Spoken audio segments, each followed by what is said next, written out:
الحمد لله وصلى الله وسلم على نبينا محمد وعلى آله وصحبه أجمعين. رب اشرح لي صدري ويسر لي أمري واحلل عقدة من لساني يفقه قولي. عزیز طلبہ طالبات، السلام علیکم ورحمۃ اللہ تعالی وبرکاتہ. امید آپ سب لوگ ایمان اور صحت کی بہترین حالت میں ہوں گے. آج ہماری شمائل المحمدیہ کی بابرکت مجلس کا آغاز ہو رہا ہے، اور اللہ تعالیٰ سے دعا ہے کہ اس میں ہمیں علم نافع اور عمل صالح عطا فرمائے، اور ہمارا یہاں جمع ہونا محض اپنے فضل سے قبول فرمائے. پچھلے دروس میں ہم اللہ کے نبی صلی اللہ علیہ وسلم کی جو روٹین ہے اور آپ صلی اللہ علیہ وسلم کے زیر استعمال کچھ چیزیں، مثلا آپ صلی اللہ علیہ وسلم کا خضاب لگانا، سرما لگانا، اس کے حوالے سے ہم نے پڑھا تھا. اور اس سے پہلے ہم نے نبی کریم صلی اللہ علیہ وسلم کا جو ظاہری سراپا ہے، آپ صلی اللہ علیہ وسلم کا حسن و جمال، آپ صلی اللہ علیہ وسلم کی قد، آپ صلی اللہ علیہ وسلم کی دیگر چیزیں، آپ صلی اللہ علیہ وسلم کا سراپا مبارک. تو آج ہم انشاءاللہ اللہ کے نبی صلی اللہ علیہ وسلم کے لباس کے حوالے سے کچھ حدیث پڑھیں گے باذن اللہ. امام ترمذی رحمہ اللہ نے اپنی کتاب الشمائل کے اندر اس پہ حوالے سے ایک باقاعدہ ایک باب باندھا ہے، جس میں تقریباً 17 احادیث جمع کی ہیں جو نبی کریم صلی اللہ علیہ وسلم کے لباس کے حوالے سے، کہ آپ کیا پہنا کرتے تھے، اس کو پہننے کے وقت کیا دعا پڑھتے تھے، آپ کے چادر اوڑھنے کا طریقہ کیا تھا، اس کے اندر جو رنگ تھے لباس کے اندر جو اس وقت موجود تھے وہ کون سے تھے. تو اس حوالے سے کچھ حدیث شیخ نے جمع کی ہیں رحمہ اللہ.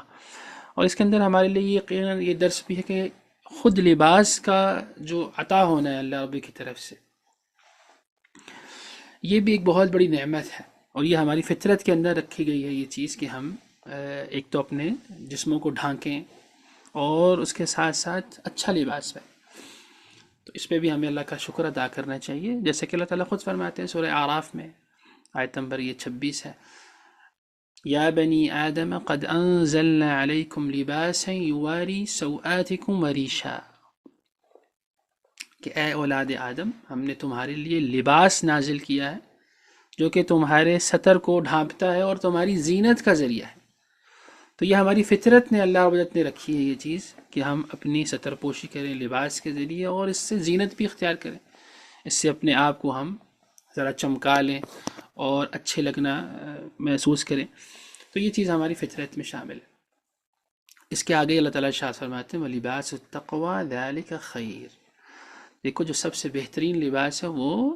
تقوی کا لباس ہے. یعنی ایک انسان ظاہری طور پر انسان اپنے لباس کا ضرور اہتمام کرے، اور یہ چیز اس سے مطلوب بھی ہے کہ وہ اچھا صاف ستھرا لباس پہنے، اپنے ستر کی حفاظت کرے، لیکن اس کے ساتھ ساتھ اس کے یہ تو ہو گیا جسم کے لحاظ سے، لیکن اس کا جو ایمان ہے، اس کا جو اس کے اندر جو ایک دنیا بسی ہوئی ہے،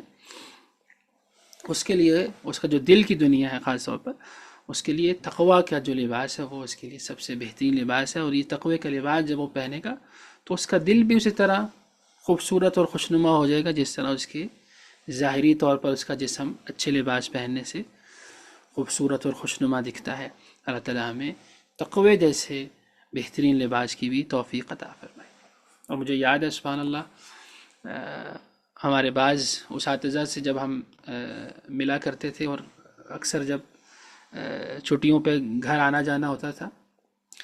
تو میں اپنے ایک شیخ سے ہمیشہ اس بات کی ان کو میں درخواست کیا کرتا تھا کہ مجھے کوئی نصیحت کیجیے. تو انہوں نے ہمیشہ مجھے یہی بات کہی، یہ آیت سنا کے وَلِبَاسُ التَّقْوَى ذَلِكَ خَيْرٌ، البس لباس التقوی فإنه خیر اللباس. یہ کہا کرتے تھے کہ تقوی کا لباس اپناؤ کیونکہ وہ سب سے بہترین لباس ہے. تو اللہ تعالیٰ ہمیں تقوی کا لباس عطا فرمائے تاکہ ہمارے دلوں کی جو دنیا ہے اور اس کی خوبصورتی میں بھی اضافہ ہو اور ہمارا اپنے رب سے تعلق مضبوط ہو. تو یہ جو امام ترمذی رحمہ اللہ نے یہاں پر باب باندھا ہے، باب ما جاء فی لباس رسول اللہ صلی اللہ علیہ وسلم، اس میں ہم حدیث پڑھتے ہیں. سب سے پہلی حدیث ہے جناب ام سلمہ رضی اللہ تعالی عنہ کی، جو کہ آپ صلی اللہ علیہ وسلم کی زوجہ محترمہ تھی. تو اب لباس کا چونکہ تعلق گھر سے ہی ہوتا ہے، یقیناً اس کی دیکھ بھال کی ذمہ داری بھی عام طور پر خواتین کے پاس ہوتی ہیں. تو اس حوالے سے ان کا یہ کہنا بھی یقیناً ایک بہت اہمیت کا حامل ہے، کیونکہ وہ زوجہ ہونے کی حیثیت سے آپ صلی اللہ علیہ وسلم کے پسند ناپسند کی بھی متعلق جانتی تھی کہ آپ کیا چیز پہناوے میں پسند کرتے تھے، کیا چیز نہیں پسند کرتے تھے۔ امام ترمذی رحمہ اللہ فرماتے ہیں حدثنا محمد بن حمید الرازی قال حدثنا الفضل بن موسى وأبو تميلة وزيد بن حباب عن عبد المؤمن بن خالد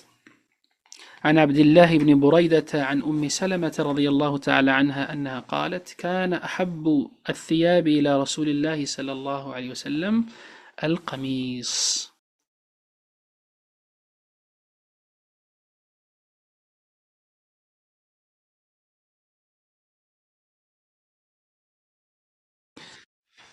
یہ پہلی حدیث ہے اس باب کے اندر جو امام ترمذی رحمہ اللہ نے ذکر کی ہے، جس میں ام سلمہ رضی اللہ تعالیٰ عنہ فرماتی ہیں کہ اللہ کے نبی صلی اللہ علیہ وسلم کو سب کپڑوں میں سب سے زیادہ قمیص پسند تھی۔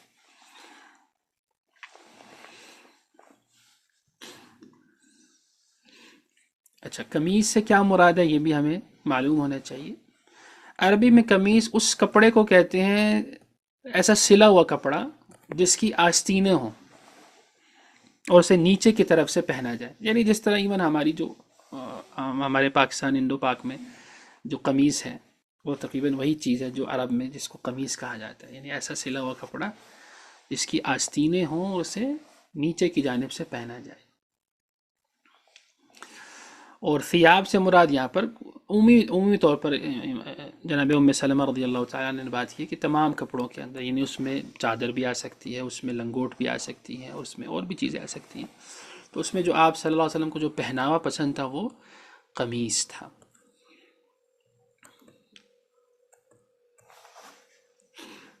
اچھا،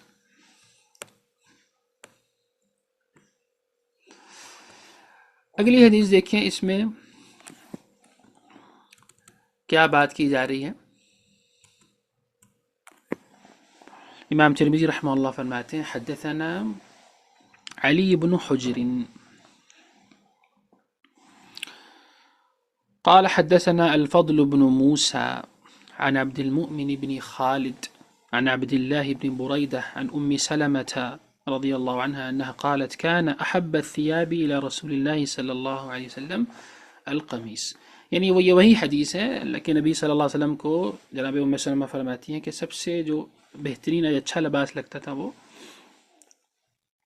قمیص تھی۔ یعنی یہ امام ترمذی رحمہ اللہ نے ایک دوسری سند سے اپنے ایک دوسرے شیخ سے، بلکہ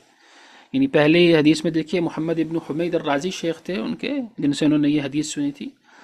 اگلی حدیث میں علی ابن حجر ہیں، اور آگے بھی جا کے ان کے جو شیخ ہیں الفضل بن موسیٰ، انہوں نے پھر ایک اور الگ سند سے اس حدیث کو بیان کیا، یعنی یہ ایک دوسری سند سے وہی حدیث کو بیان کیا۔ اچھا، اس میں بعض علماء یہ کہتے ہیں کہ اللہ کے نبی صلی اللہ علیہ وسلم کے حوالے سے جو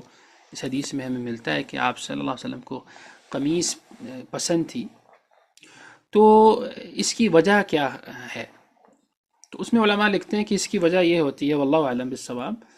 کہ قمیص جو ہے وہ سطر کو بہت اچھے سے ڈھانپ لیتی ہے، تو یہ کیونکہ زیادہ ساتر ہوتی ہے، اس وجہ سے آپ صلی اللہ علیہ وسلم کو یہ زیادہ پسند تھی۔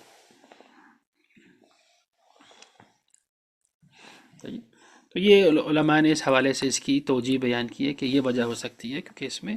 سطر پوشی جو ہے وہ زیادہ ہوتی ہے، اور یہ جسم کے ساتھ بھی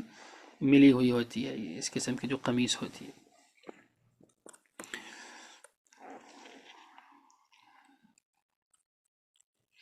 اچھا، اگلی حدیث دیکھیے، حدیث نمبر 56 ہے یہ۔ امام ترمذی رحمہ اللہ فرماتے ہیں حدثنا زیاد بن ایوب البغدادی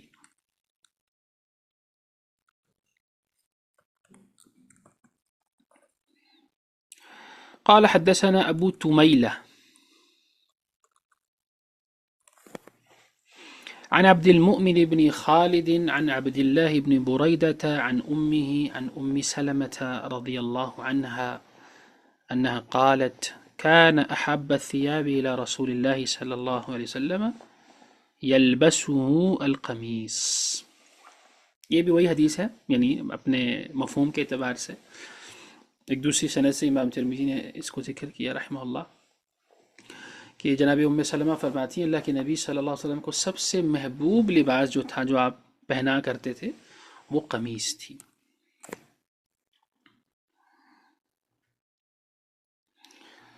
قال هكذا قال زياد بن أيوب في حديثه عن عبد الله بن بريدة عن أمه عن أم سلمة، وهكذا روى غير واحد عن أبي تميلة مثل رواية زياد بن أيوب، وأبو تميلة يزيد في هذا الحديث عن أمه وهو أصح۔ اچھا، یہ سند کے حوالے سے امام ترمذی رحمہ اللہ ایک اسنادی بحث فرما رہے ہیں کہ جو پچھلی حدیث ہم نے پڑھی ہے اس کے اندر جو راوی ہیں جناب عبداللہ بن بریدہ، انہوں نے ان امہ کا اضافہ کیا ہے، یعنی انہوں نے کہا کہ میں نے یہ حدیث جو اپنی والدہ سے سنی، انہوں نے ام سلمہ سے سنی، یعنی پچھلی اس سے جو پچھلی حدیث ہیں اس کے اندر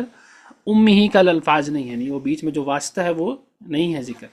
تو امام ترمذی کہتے ہیں وہو اصح، یعنی یہ جو تیسری حدیث بیان کی تھی امام ترمذی نے آخر میں ان ام ہی کے اضافے کے ساتھ، تو یہ زیادہ صحیح ہے باقی اسناد کے لحاظ سے۔ تو یعنی ایک اسنادی فائدہ اس میں امام ترمذی رحمہ اللہ نے ذکر کیا، اور اس سے آپ دیکھیں ان کی دقت ائمہ کی اور محدثین کی، کہ جس طرح حدیث کو سنا ہے اپنے مشائخ سے ویسے ہی بیان کیا، اس میں کوئی اوپر نیچے نہیں کیا۔ یعنی یہ بھی تو ہو سکتا تھا کہ وہ خود سے اس میں اضافہ کر دے کہ اس کے اندر عن امہ کا جو واسطہ ہے وہ نہیں ہے، چلو میں اپنی طرف سے اضافہ کر دوں کیونکہ وہ دیگر حدیث میں آیا، نہیں، جیسا سنا ہے شیخ سے ویسے ہی بیان کرنا ہے، اور جو صحیح ہے وہ بھی بیان کرنا ہے جس طرح سنا ہے اپنے شیخ سے۔ تو یہ جو دقت ہے اور یہ جو امانت ہے، یہ ہمیں محدثین کے ہاں بہت واضح طور پر نظر آتی ہے۔ پھر یہاں پر سبحان اللہ لوگ اعتراض اٹھاتے ہیں محدثین پہ کہ پتہ نہیں یہ سارا کام کس نوعیت کا ہے اور اس میں کافی کمزوریاں ہیں وغیرہ وغیرہ۔ تو اب ان کی جب ان کے مناہج ان کی میتھڈالوجی کا اس کے حوالے سے آپ پڑھیں گے تو آپ کو اندازہ ہوگا کہ یہ لوگ کس قدر اپنے اس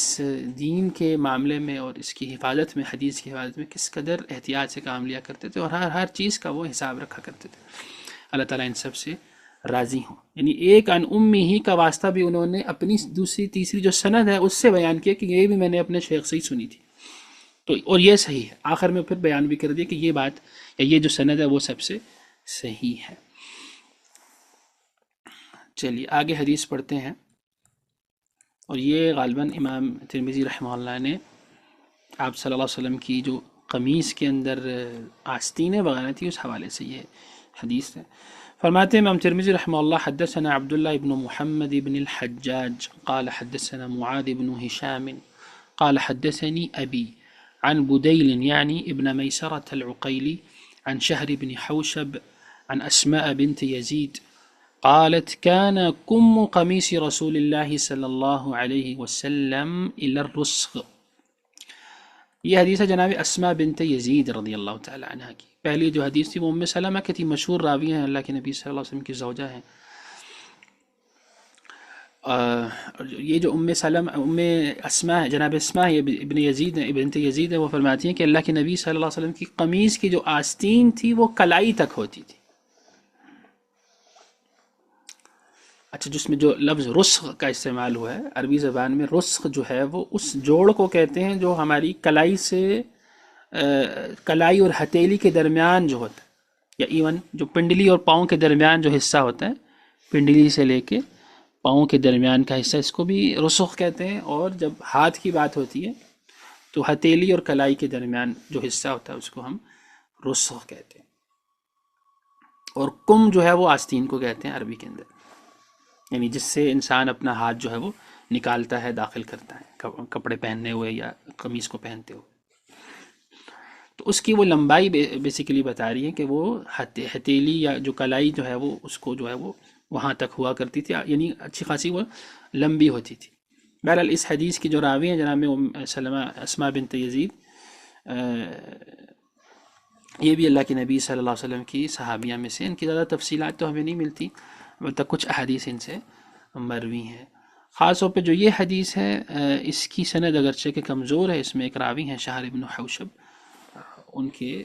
حوالے سے ائمہ نے کلام کیا ہے ان کی حدیث کے حوالے سے، لیکن پھر بھی چونکہ جو بات ان تک پہنچی ہے امام ترمذی رحمہ اللہ کو آپ صلی اللہ علیہ وسلم کی قمیص کے حوالے سے، ان کے لباس کے حوالے سے، تو انہوں نے اس کو ذکر کر دیا ہے، سارا کی ساری روایات جو ہیں انہوں نے جمع کر دی۔ اگلی حدیث دیکھتے ہیں، جناب امام ترمذی رحمہ اللہ فرماتے ہیں حدثنا ابو عمار الحسین بن حریث قال حدثنا ابو نعیم قال حدثنا زہیر عن عروة بن عبد الله بن قشير عن معاوية بن قرة عن أبيه أنه قال أتيت رسول الله صلى الله عليه وسلم في رهط من مزينة لنبايعه۔ یہ قرہ ابن ایاس کی حدیث ہے، جناب قرہ ابن ایاس رضی اللہ تعالی عنہ، ان کے بیٹے تھے معاویہ ابن قرہ، یہ بھی تابعی تھے۔ وہ اپنے والد سے روایت کرتے ہیں کہ میرے والد نے مجھے بتایا کہ میں اللہ کے نبی صلی اللہ علیہ وسلم کے پاس بیعت کرنے کے لیے مزینہ نامی قبیلے کے گروہ کے ساتھ آیا تھا۔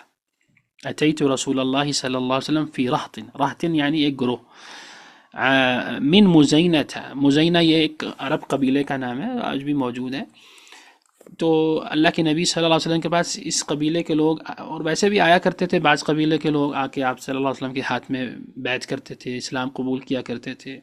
دین کی جو بنیادی باتیں ہیں وہ سمجھتے تھے، اور پھر اپنے واپس علاقے میں چلے جاتے تھے، کچھ عرصے کے لیے رہتے تھے، کچھ دنوں کے لیے، اور پھر واپس اپنے اپنے علاقوں میں چلے جاتے تھے۔ اور خاص طور پہ یہ جو گروہوں کا اور وفود کا آنا ہوا ہے، یہ فتح مکہ کے بعد تو بہت زیادہ ہوا، جیسے کہ سیرہ کی بکس میں ہمیں ملتا ہے کہ تقریباً 70 سے زیادہ وفد جو ہیں وہ اس سال آئے تھے فتح مکہ کے بعد آپ صلی اللہ علیہ وسلم کے ہاتھ میں بیعت کرنے کے لیے، آپ کی رسالت پر ایمان لانے کے لیے اور دین اسلام میں داخل ہونے کے لیے۔ تو یہی وجہ ہے کہ پھر وہ آیت بھی جو ہمیں ملتی ہے سورہ نصر کی، اذا جاء نصر اللہ والفتح ورأیت الناس يدخلون فی دین اللہ افواجا، فوج کے فوج لوگ دین اسلام میں داخل ہو رہے ہیں، اور فتح جب آپ کو دی گئی ہے یعنی فتح مکہ۔ تو یہ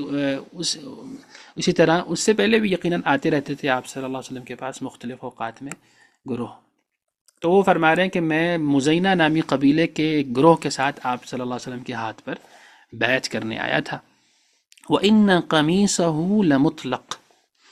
اور آپ کی جو قمیص مبارک ہے وہ کھلی ہوئی تھی۔ او قال زر قمیصہ مطلق،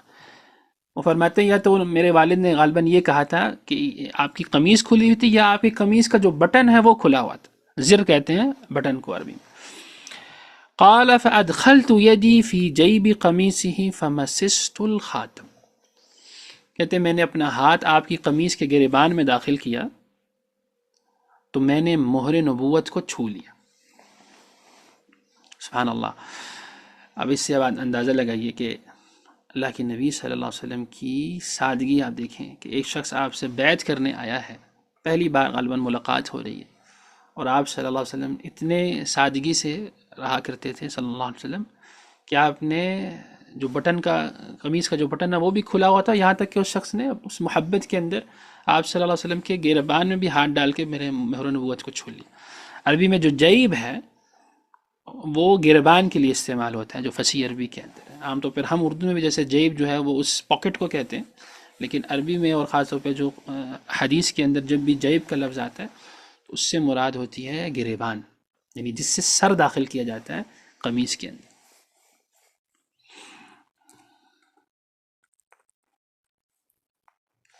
اچھا، اس حدیث کے جو راوی ہیں قرہ ابن ایاس، یہ بھی بہت زیادہ مشہور تو نہیں ہے، جیسے کہ میں نے کہا کہ یہ ایک، بلکہ اس حدیث میں بھی ہے کہ وہ ایک وفد کے ساتھ آئے تھے، اس کے بعد پھر وہ اپنے علاقے میں واپس چلے گئے، اس لیے وہ ان سے کوئی بہت زیادہ احادیث بھی مروی نہیں ہے۔ بس یہ آتا ہے کہ ان کی جو شہادت ہے وہ 64 ہجری میں ہوئی تھی، ایک جنگ میں لڑتے ہوئے کفار کے ساتھ 64 ہجری کے اندر، اہل ایمان کی فوج کے اندر یہ شامل تھے، تو اس کے اندر ان کی شہادت ہوگی، اللہ تعالیٰ ان سے قبول فرمائے۔ اچھا، یہاں پر بات یہ ذہن میں آتی ہے کہ یہ جو بیعت ہوتی تھی یہ یعنی کس بات پر آپ صلی اللہ علیہ وسلم سے بیعت لیتے تھے؟ تو مختلف احادیث میں آیا ہے کہ آپ صلی اللہ علیہ وسلم ان سے اسلام پر ہی بیعت لیتے تھے، یعنی ان کو اسلام میں داخل ہونے کی جو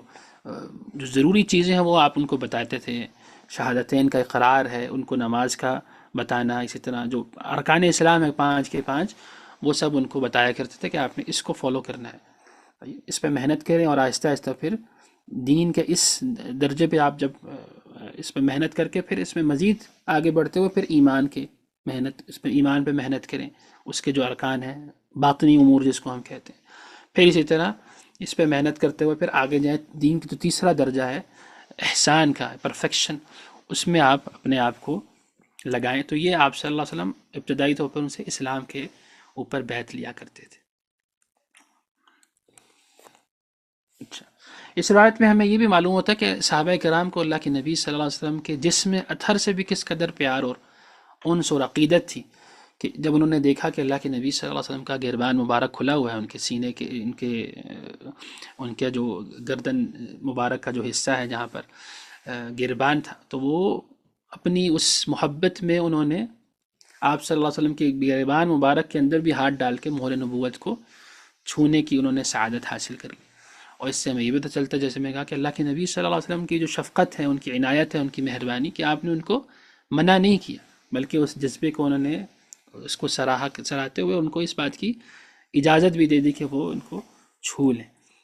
اللہم صلی وسلم علی نبینا محمد. اس سے ہمیں یہ پتہ چلتا ہے کہ وہ زمانہ اور وہ جو آپ صلی اللہ علیہ وسلم کا طرز زندگی ہے وہ بھی کس قدر سادگی پر مبنی تھا.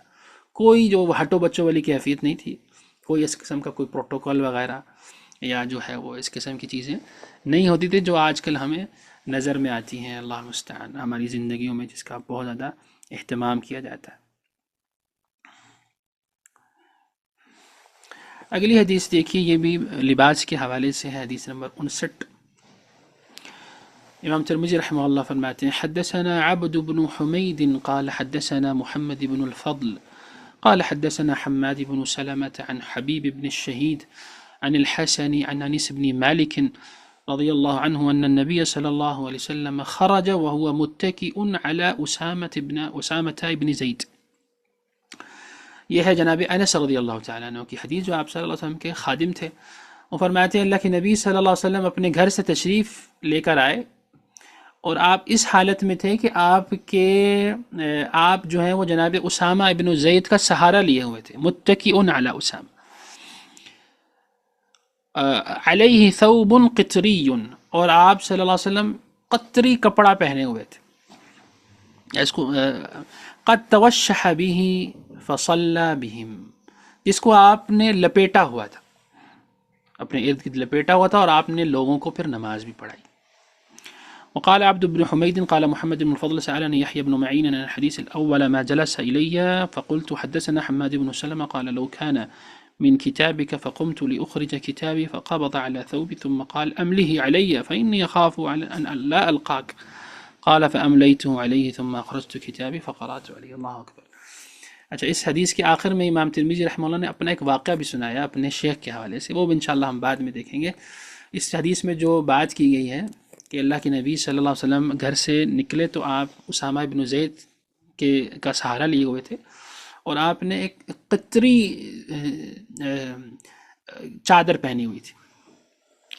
قطری چادر دراصل یہ جو چادر کی قسم ہے جو بحرین کے ایک شہر سے آیا کرتی تھی، اور بعض علماء کہتے ہیں کہ یہ جس کی طرف یہ اشارہ ہے قطری، وہ دراصل آج کل کا قطر ہی ہے، جس کو ہم قطر کہتے ہیں. یہ وہ جو ہے وہ ورڈ جو ہے وہ لفظ جو ہے وہ تھوڑا بدل گیا ہے وقت کے ساتھ ساتھ، تو جو اس وقت قطر کہلاتا تھا وہ آج قطر کہلاتا ہے. واللہ اعلم بالصواب. تو یہ وہ اسی علاقے سے آیا کرتی تھی آپ صلی اللہ علیہ وسلم کے زمانے میں مدینہ کے اندر چادریں. اور یہ ایسی چادریں ہوتی تھیں جن میں سرخ دھاریاں ہوا کرتی تھی، اور یہ اس زمانے کی یعنی بہترین چادروں میں بھی ایک شمار ہوتی تھی اس زمانے میں، جو آیا کرتی تھی. یمن سے چادریں آتی تھیں، اور اس بحرین کے علاقے سے. بحرین سے مراد یعنی آج کل کا بحرین نہیں بلکہ وہ بھی، اور اسی طرح قطر جو ہے اس کے ساتھ کا ایریا ہے، اور پورا جو سعودی عرب کا جو مشرقی حصہ ہے جس میں احسا وغیرہ سب آ جاتا ہے، وہ سارا ایریا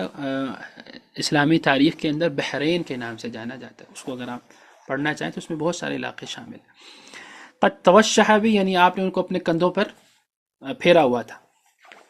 یعنی ایک کنارہ بائیں سے لے کے جو ہے وہ دائیں طرف آ رہا تھا، جس سے جو ہے وہ پورے آپ صلی اللہ علیہ وسلم کے سینے مبارک کو اس نے جو ہے وہ گھیر رکھا تھا. تو یعنی اس حدیث میں جناب انس فرما رہے ہیں کہ آپ صلی اللہ علیہ وسلم کے لباس کے اندر ایک چیز یہ تھی کہ آپ چادر کا اہتمام کیا کرتے تھے، اور چادر بھی کس طرح پہنتے تھے کہ وہ اس کو ایک سرے کو دوسرے سرے تک یعنی اس طرح گھما کے کہ وہ آپ کے سینے مبارک، آپ کے جسم مبارک کو وہ ڈھانپ لیتی تھی. تو یہ آپ صلی اللہ علیہ وسلم کی عادات شریفہ میں اور لباس کے اندر ایک خصوصیت، یا یوں کہہ لیجیے کہ ان کی عادت بتائی ہے جناب انس رضی اللہ تعالیٰ عنہ.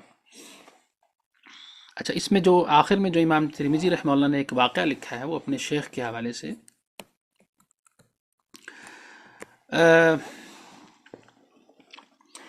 یہ واقعہ دراصل عبد بن حمید نے ان کو بتایا، جو امام ترمذی رحمہ اللہ کے شیخ تھے. وہ کہتے ہیں کہ محمد ابن فضل نے مجھے بتایا، جو اس حدیث کے اندر ان کے شیخ ہیں، جب میرے پاس یحییٰ بن معین آ کر بیٹھے. یہ بہت بڑے محدث ہیں، امام احمد کے دوستوں میں سے تھے، ان کا اپنا بہت بڑا نام ہے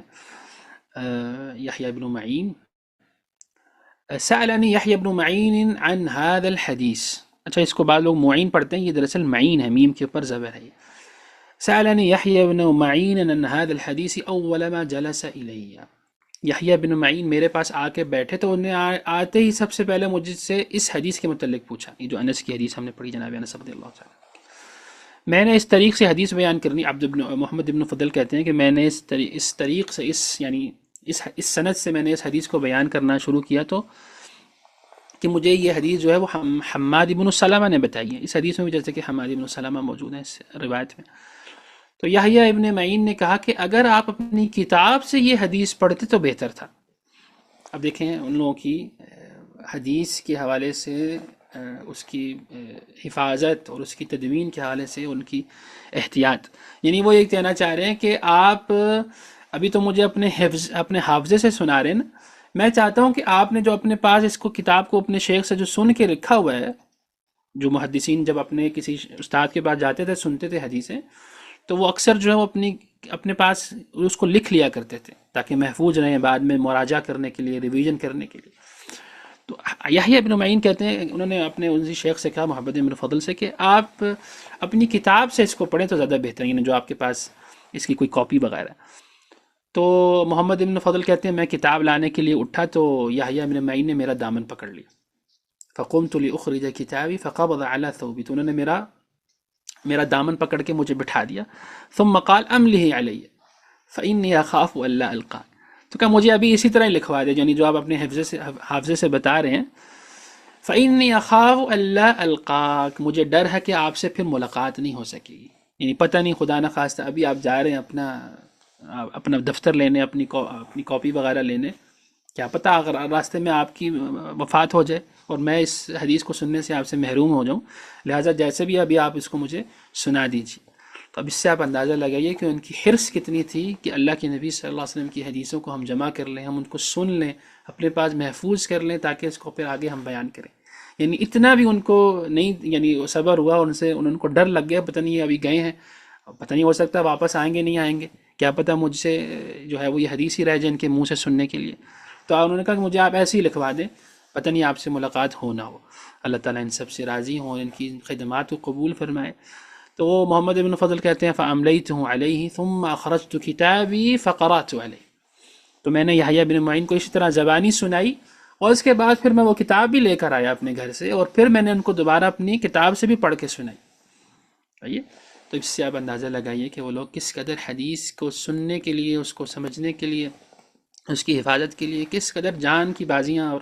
کتنا احتیاط کیا کرتے تھے، اور اس میں کتنا شوق اور ذوق دکھاتے تھے. اللہ تعالیٰ ان سے راضی ہوں اور ان کی یہ جو خدمت ہے وہ قبول فرمائے.